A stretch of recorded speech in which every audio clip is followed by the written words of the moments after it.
Hi everyone, welcome to 2 Minute Tuesdays. I'm going to show you how to mix hyaluronidase for elective and emergency dissolving.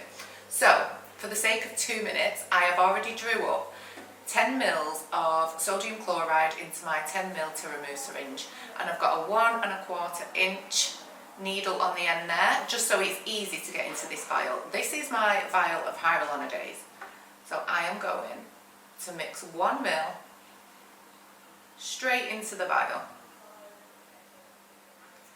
and that in there will be my emergency mix. So for anybody that's got suspecting vascular occlusion or compromise, I will draw up straight from my insulin syringe into here and inject directly into the problem area.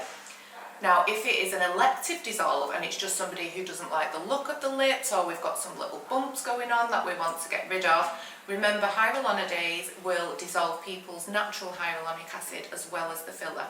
So we don't want it to be at such a high dose if it's not an emergency. So I have got a remaining 9 mils in here, and what I'm going to do then is draw up the hyaluronidase straight from the vial into the rest of that sodium chloride, give it a good mix, and what I can either do then is transfer this into a sterile dish and draw up into an insulin syringe, or I can change this needle to a filler needle and inject directly from this syringe. I prefer to transfer to a sterile dish and draw up into an insulin syringe. It's much easier to inject this way, I feel.